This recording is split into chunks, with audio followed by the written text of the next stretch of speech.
Ladies and gentlemen, joining me today on the podcast are two incredible individuals who have first-hand experience in training for the worst. Please give a warm welcome to Rob and Eric. They are here to share their insights, stories, and how they prepared themselves for life's toughest challenges. We'll keep this shit raw, unfiltered, and unedited. So let's dive in. How are you guys doing tonight? Good, how are you? I'm doing all right. Good. All right, we'll go through a couple of the questions that I sent you guys, and we'll just have a open conversation and see how it goes from there. So the first Sounds question is, how do you interpret the phrase defending what you cherish in your own life? Rob? Well, basically breaks down to being willing to fight for what you think is right or important to you. Like whether it's people, principles, your stuff, doesn't matter. But if you're willing to protect it and fight for it, you're gonna fight for it as much as possible. You have to be Yeah. willing to lay down yourself in order to protect that. Yeah, absolutely. Eric? Yeah, and it's pretty much me just echoing what Rob said. It's willingness to protect.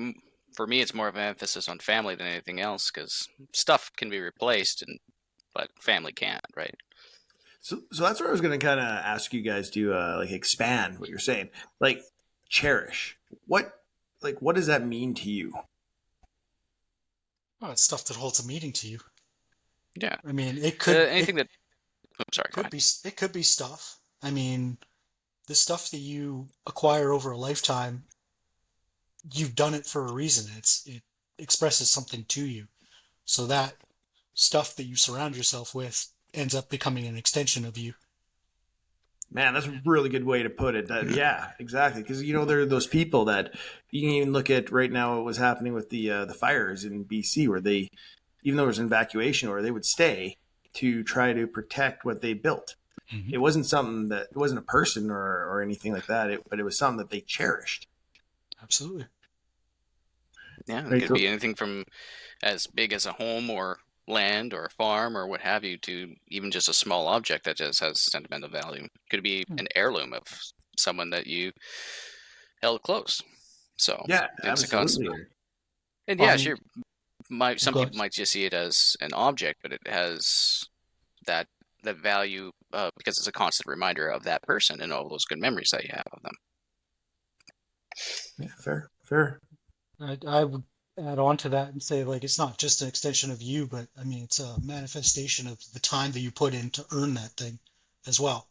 And that's one thing you can't get back if it gets stolen, right? You can't get your time back that you put in to earn that thing. So, Fair enough. All right.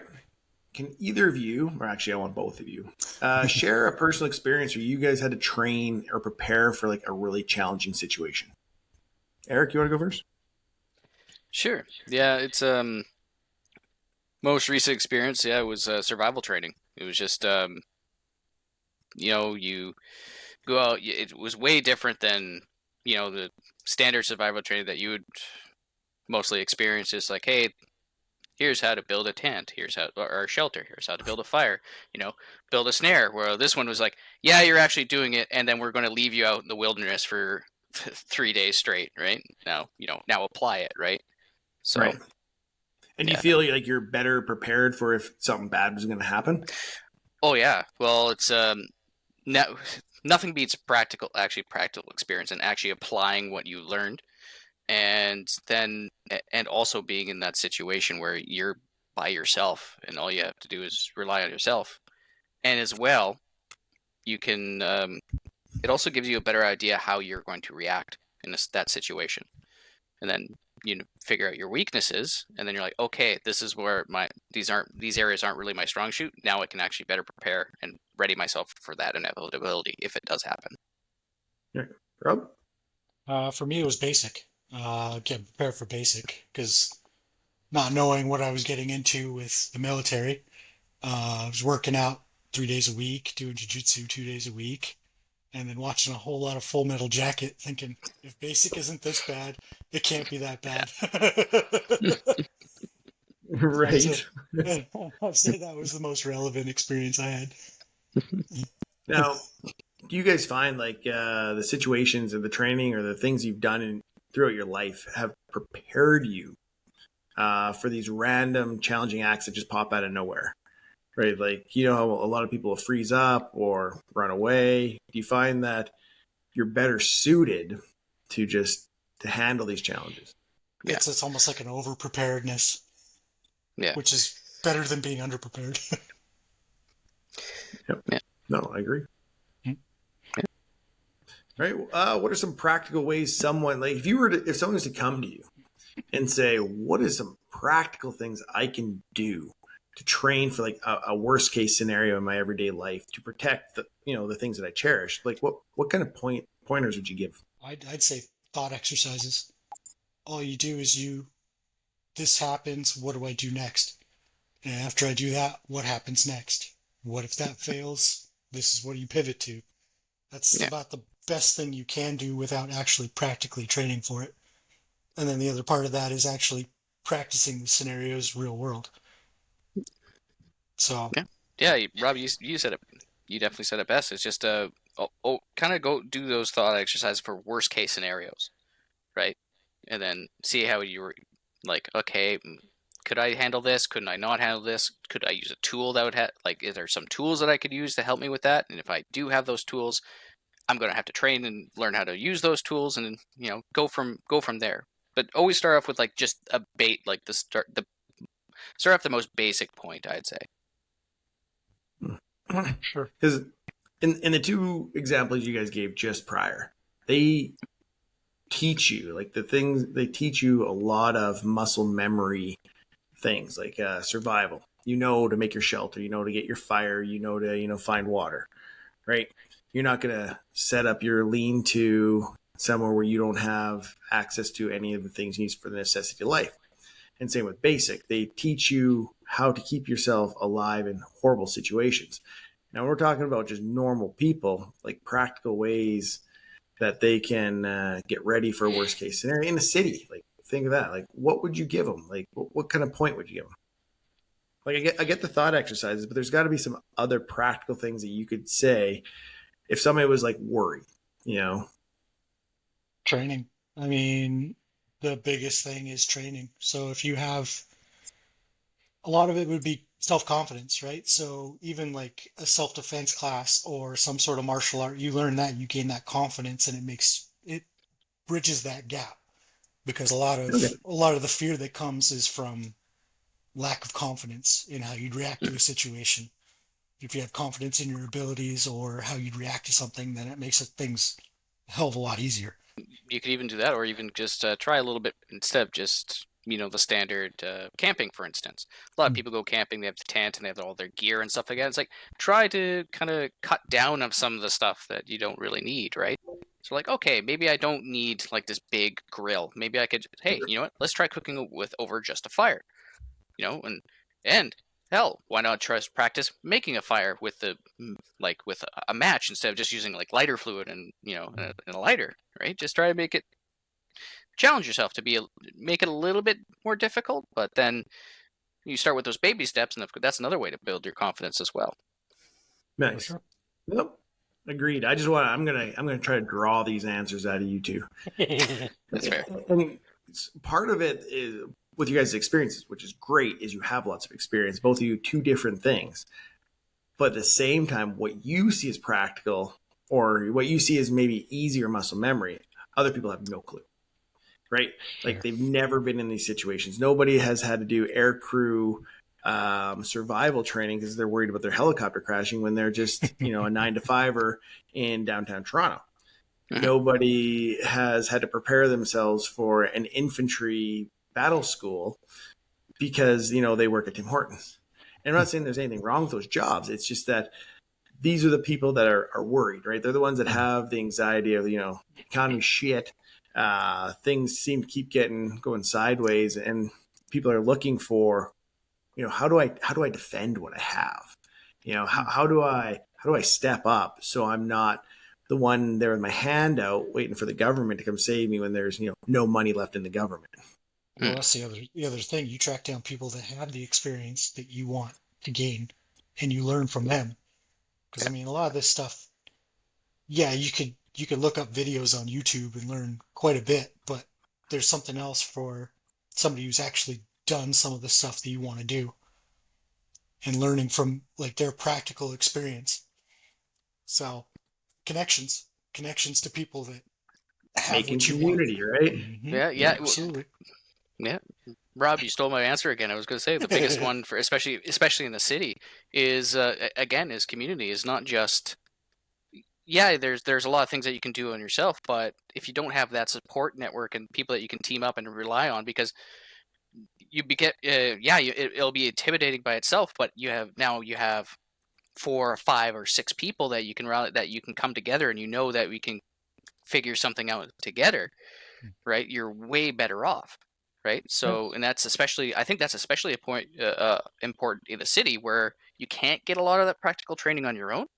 But one of the things that you can do is get to know your community a little bit better. Absolutely. Yeah, And the and more, then oh, well, less the more, less people to be afraid of, right? yeah, but the more people you have, the wider your experience base that you can draw off of as well.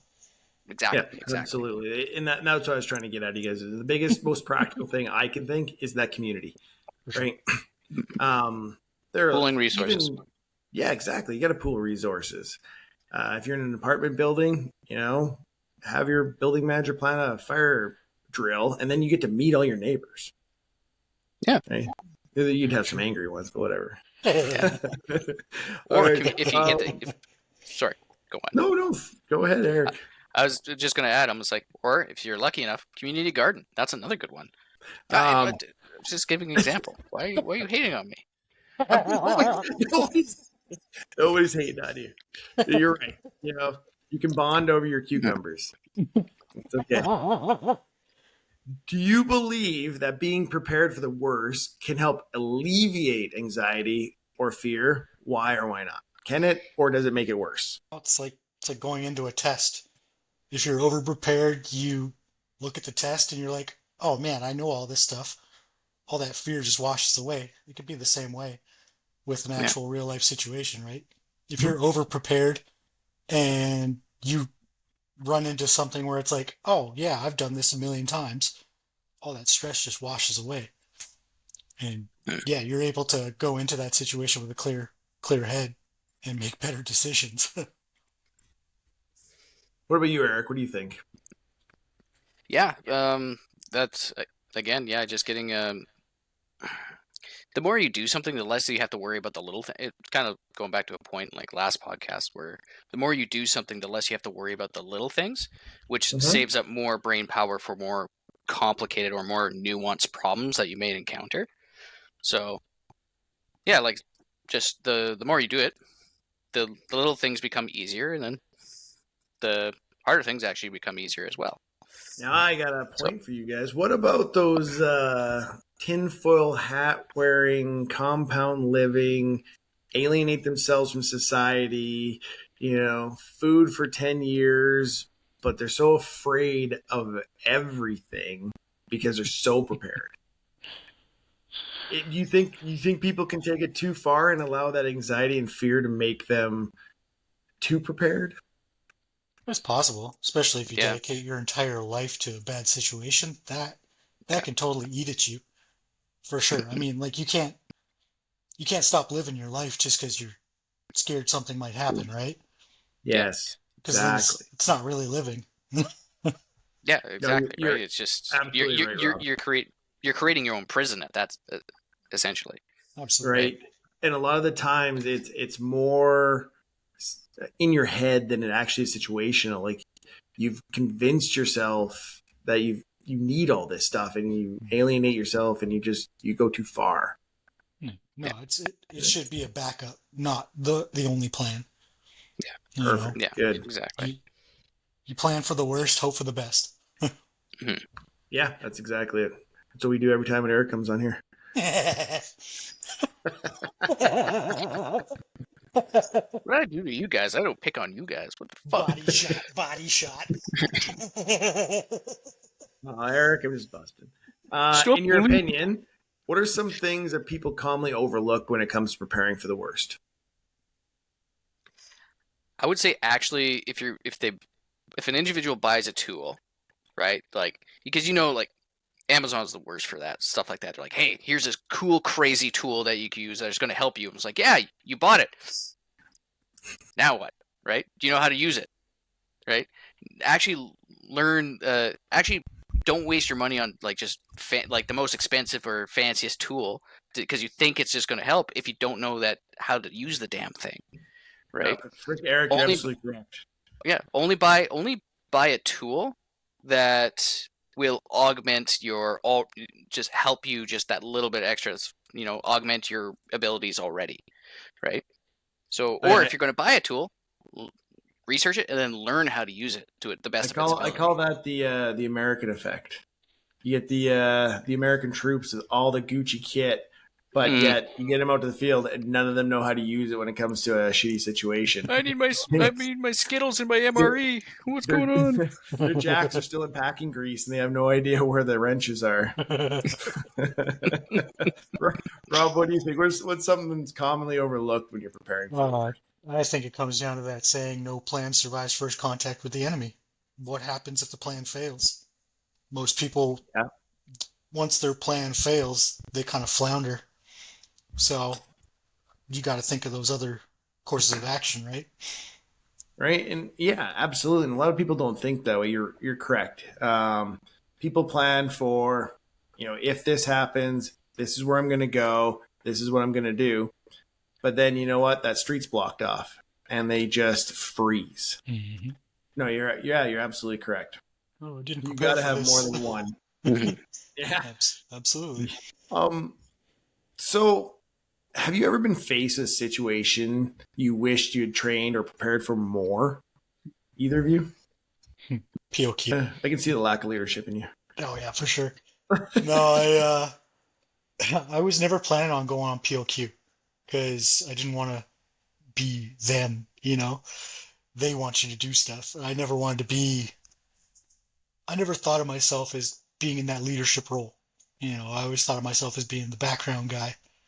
But when the RSM says, hey, you want to go on POQ, you kind of can't say no to that. So for those of you that are watching, they don't know what PLQ means. It's primary leadership qualification. It's a Canadian Forces leadership course.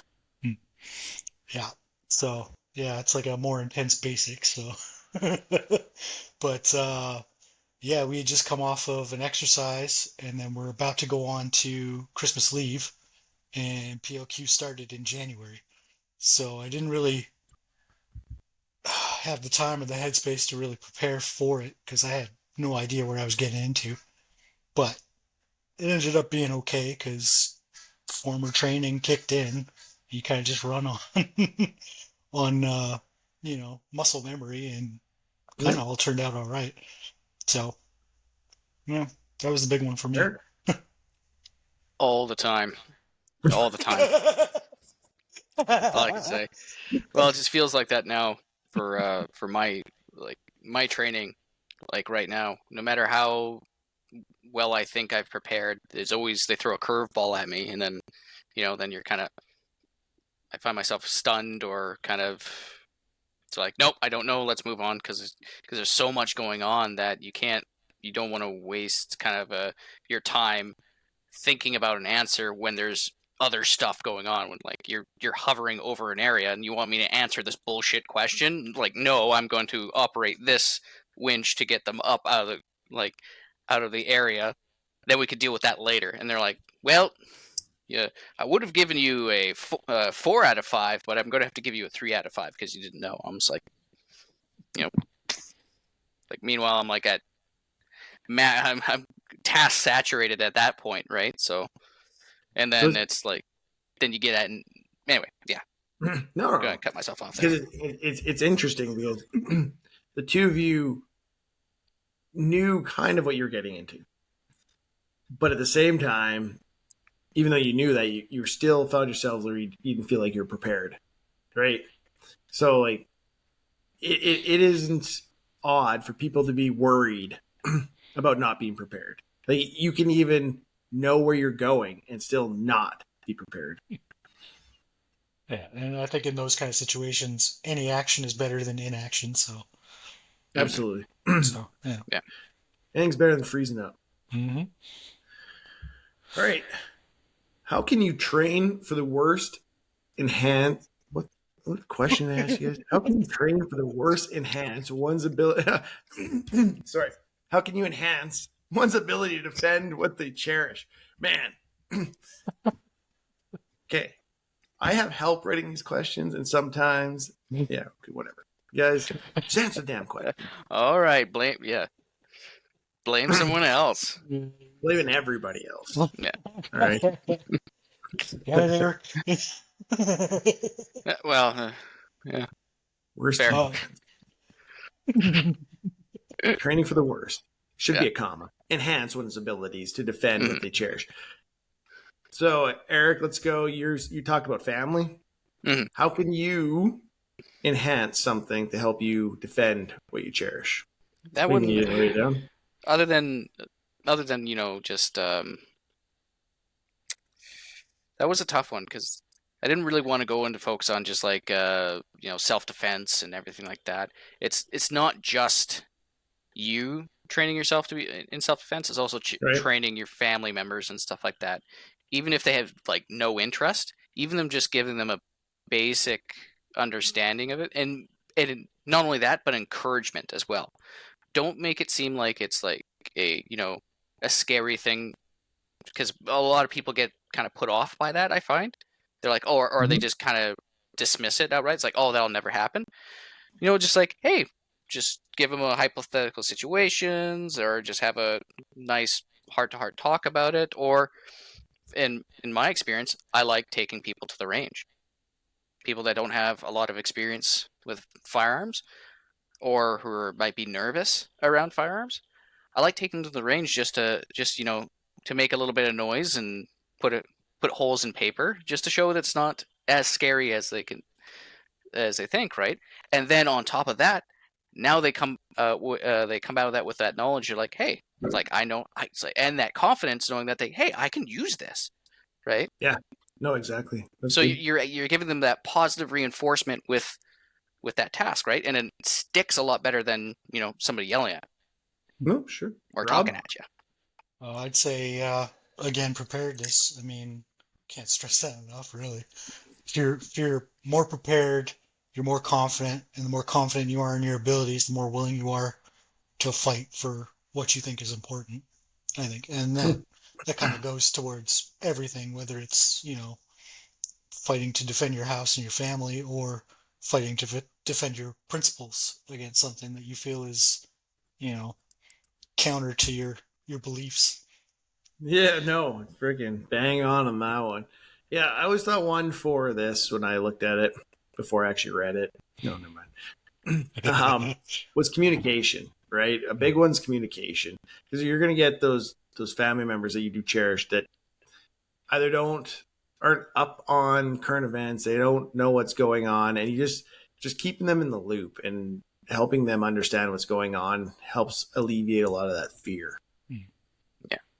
Anything? For sure, I agree. Do you think it's important for individuals or communities to come together and train for potential threats? Absolutely. Yeah, 100%. Fucking right. Strength in Yeah. numbers. Well, that and it ensures long-term survival as well, if it comes to that, right?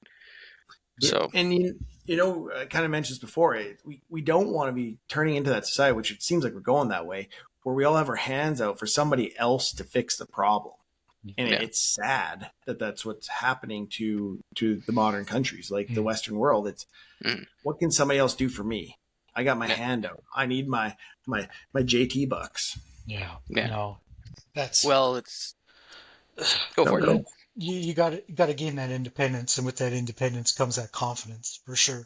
And then that spreads to other people. It's like, oh, hey, that guy can do it. Why can't I? Look how happy and confident they are. It's I want liberating, that too. right? Absolutely. Yeah, it's just like, I could do that.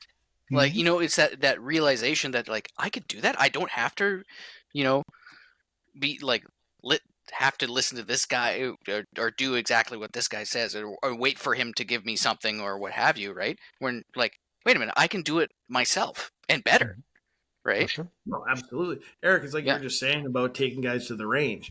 if something went shitty, how many of those guys might come to you just for that support, right? Like they know muscle memory is Eric showed me what to do. He has the equipment we need. I'm going to head over there. That's a double-edged sword, though. Right? Well, because I hope they don't rob you, Eric. I hope no, that's fair. That's why you want to build those relationships, because I've had like people that are just like, hey, they come to me and they're like, hey, thanks for showing me this. Like, I've started kind of building my my earthquake preparedness kit. That was one. And they're like, I saw some of these tools that you had and stuff like that. And I'm like, I wanted to get one, and they're starting to get out to learn stuff, and it's really exciting. And then on the flip side, you got some of the people that are just like, oh, if anything goes bad, I'll just go to your place because he has stuff, right? And I'm like, like, okay, it's like, oh, sure, what are you bringing, right? And they're like, oh, I have to bring stuff. I'm like, yeah. Oh, so you're a taker, huh? Yeah. It's like, oh, I see how this is, right? I see how this relationship's going. But it's also a way to kind of build the community too, and figure out who you can and cannot rely on, right? Yeah, that's true. That's true. Mm-hmm. Well, everybody who's watching this, head to Eric's house. He's got lots of stuff. No. Shut up. Please I got nothing. Okay, what advice would you give somebody who wants to start training right now, but they don't know where to begin? Start small and practically. Start with like reading. There's plenty of literature out there on certain situations, and you just take it all in as much as you can, and then start practicing in the real world what you think might be the most useful to you. Yeah. And then, start building up that community, building up those numbers, and start gaining that knowledge from everybody else. Yeah, just again, basics like the basic necessities for survival. You need food, water, shelter, right? First off, they're like, okay, I need water, and they're like, okay, how am I going to get that water? Oh, well, I could, go to the river. It's like, okay, cool, but it's might not be safe for you. So how do I make my water safe? And then you kind of keep going down that little bit of that rabbit hole until you're confident. You're like, oh, okay, and then, again, basics. And that's something that you could practice as well anywhere. Yeah, back to the basics. Absolutely. Mm-hmm. All right, cool. All right, I'm going to skip the last question because I don't want to do that one because I found something better. Somebody sent me an email. So I heard something the other day, and I would like to know the first thing that comes to your mind when you hear this. Caring about what others thinks will always make you their prisoner. Yeah. I could agree with that. Yeah. You 100%. Yeah, you got kind of locked into their perspective instead of yours. What was it? I would say online influencers. That's a perfectly good example because they have to do more and more crazy and zany things to keep that attention, right? Because they got to keep people's attention fixated on them because that's their livelihood, and until they don't want to be boring, because if they're boring, then they lose everything, right? So again, that's a bit of a prison, right? They are not able just to be themselves. They got to be like a persona. Their persona, that everybody sees. Mm-hmm. Yeah, exactly. For sure. Yeah, and that comes back to independence. Like, the more confident you are in yourself, the less you're depending on everybody else's opinion of you. Mm-hmm. I think that comes with experience and age too, though. Because I found fair. the older I get, the less I give a shit about other people's opinions of me. Yeah. I used to be with it, then they changed what it was. Now what it is new and scary to me. Yeah. Yep. Well, I hope you got that reference, Cole. I did. Good. Grandpa Simpson. Yep. Old man shakes fist at cloud. I thought I'd throw that in there. I wanted to see what you guys would think of that, and excellent answers. Like, it was good. Because that's what a lot of people happen. Like, you can train for these situations, you can prepare yourself, but the second you become trapped in what others think about you, or what others care, you lose that edge. You know what I mean? Right? Like, if you're too afraid to be who you are and to actually utilize the skills you're trying to get because you're afraid of what somebody might think, then you're not actually prepared. Your preparedness depends on what other people think. Then Yeah. you've lost that independence. And yeah, Hmm. I think independence is probably the biggest quality you can have in an emergency situation. I agree. Independence with the sense of community, right? Mm. Like you've got to be able to take care of yourself, right? Mhm. If you're not taking care of yourself, then you're useless to anybody else, Absolutely. right? Yeah. You burn yourself out and you end up passing out. Well, now what good are you? Mhm. Well, I mean, And that kind of comes back to what Eric was saying with, you know, being able to use the tools that you have. If you can't help yourself, how are you going to help somebody else? You're just yeah, a useless tool at that point. Yeah. So, exactly. mm, All right. I want a big thanks to Rob and Eric for joining me today and sharing their valuable insights. Your perspectives are truly enriching in this conversation. I appreciate both of you guys, and thank you so much for coming out. absolutely. Thanks for having us. Thanks for having us. Then. Appreciate it. Cheers, boys. Take care.